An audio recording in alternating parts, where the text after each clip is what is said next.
Friends ನಮಸ್ತೆ. ಇವತ್ತು ನಾವೊಂದು ಸ್ಪೆಷಲ್ ಆಗಿದ್ದು ರೆಸಿಪಿ ಮಾಡುವ ರಸ್ಮಲಾಯಿ, ಬ್ರೆಡ್ ರಸ್ಮಲಾಯಿ. ಈ ಮಕ್ಕಳ ಬರ್ತ್ಡೇಗೆ ಅಥವಾ ಏನಾದರೆ ಸಣ್ಣ ಪುಟ್ಟ ಫಂಕ್ಷನ್ ಇದ್ದರೆ ಈ ಥರ ಬ್ರೆಡ್ ರಸ್ಮಲಾಯಿ ಮಾಡಲಿಕ್ಕೆ ಸುಲಭವಾಗಿರ್ತದೆ. ಯಾರಾದರೂ ಗೆಸ್ಟ್ ಬಂದರೆ ದಿಢೀರಾಗಿ ರಸ್ಮಲಾಯಿ ಮಾಡ್ಬೋದು. ಬ್ರೆಡ್ ರಸ್ಮಲಾಯಿ ಬಹಳ ಸುಲಭ ಉಂಟು. ಹೇಗೆ ಮಾಡೋದು ಅಂತ ನಾನು ತೋರಿಸ್ಕೊಡ್ತೇನೆ, ಬನ್ನಿ ನೋಡುವ. 1 ಲೀಟರ್ ಹಾಲು ತಗೊಂಡಿದ್ದೇನೆ. ಒಂದು ಪಾತ್ರೆಯಲ್ಲಿ ಅದನ್ನು ಬಿಸಿ ಮಾಡಲಿಕ್ಕೆ ಇಟ್ಟಿದ್ದೇನೆ. ಸರಿಯಾಗಿ ಬಿಸಿಯಾಗಬೇಕು. ಅದು ಕುದಿದು ಒಂದು ಅರ್ಧ ಲೀಟರ್ ಹಾಗೆ ಆಗಬೇಕು. ಅದರಲ್ಲಿ ಸ್ವಲ್ಪ ಕೆನೆ ಬರ್ತದೆ, ಅದು ಸಹ ಅದರಲ್ಲೇ ಇರಬೇಕು. ಕೆನೆ ಅಂದರೆ ಮಲಾಯಿ. ಮಿಕ್ಸ್ ಮಾಡ್ತಾ ಇರಬೇಕು. ನೋಡಿ, ಕೆನೆ ಬಂದಿದೆ ನೋಡಿ, ಅದನ್ನು ಸಹ ಮಿಕ್ಸ್ ಮಾಡ್ತಾ ಇರಬೇಕು.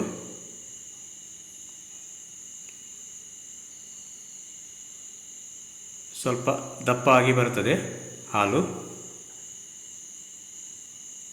ನೋಡಿ, ನಾನು ಇದನ್ನು 1/4 ಲೀಟರ್ ಅಷ್ಟು ಮಾಡಿದ್ದೇನೆ. ಸಕ್ಕರೆ ಹಾಕ್ತಾಯಿದ್ದೇನೆ, ಒಂದು ಅರ್ಧ ಕಪ್ ಅಷ್ಟು. ಆಮೇಲೆ ಗೋಡಂಬಿ ನಮಗೆ ಎಷ್ಟು ಬೇಕಷ್ಟು ಹಾಕಿದರೆ ಸಾಕು. ಕೇಸರಿ ಒಂದು 6 ಎಸಳಷ್ಟು ಮಿಕ್ಸ್ ಮಾಡಿ ಅದಕ್ಕೆ ಅದೇ ಕಲರಿಗೆ ಬರ್ತದೆ, ಯೆಲ್ಲೋ ಕಲರ್. ನಮಗೆ ಕೇಸರಿ ಇಲ್ಲದ್ರೆ ಟರ್ಮರಿಕ್ ಪೌಡ್ರ್ ಸ್ವಲ್ಪ ಹಾಕಿದರೆ ಸಾಕು.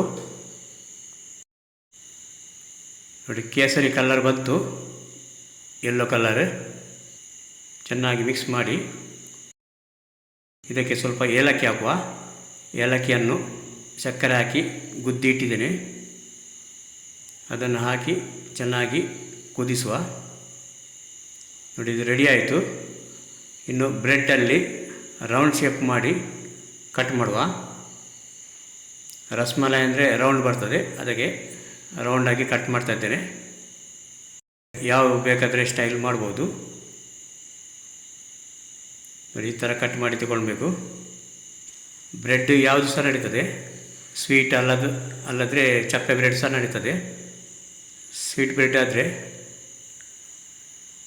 ಸ್ವಲ್ಪ ಸಕ್ಕರೆ ಕಮ್ಮಿ ಆಗಿದ್ದರೆ ಸಾಕು. ನೋಡಿ, ರೌಂಡ್ ಶೇಪು ರೆಡಿಯಾಗಿದೆ. ಇದನ್ನು ದಪ್ಪ ಹಾಲಿಗೆ ಹಾಕುವ.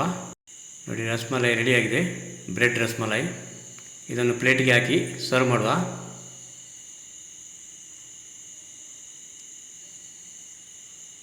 ತುಂಬ ರುಚಿಯಾಗ್ತದೆ. ಇದು ತುಂಬ ಸಿಂಪಲ್ ಉಂಟು ಫ್ರೆಂಡ್ಸ್. ಇದು ರಸ್ಮಲಾಯಿಯ ಹಾಲನ್ನು ಸ್ವಲ್ಪ ಕೋಲ್ಡ್ ಮಾಡಿಡಬೇಕು. ಬಿಸಿ ಹಾಲಿಗೆ ಹಾಕಬಾರ್ದು. ಸ್ವಲ್ಪ ಫ್ರಿಜ್ಜಲ್ಲಿ ಇಟ್ಟು ಅಥವಾ ಹೊರಗೆ ಇಟ್ಟು ಕೋಲ್ಡ್ ಆದಮೇಲೆ ಬ್ರೆಡ್ಡನ್ನು ಹಾಕಬೇಕು. ನೋಡಿ, ಪ್ಲೇಟಲ್ಲಿ ಸರ್ವ್ ಮಾಡುವಾಗ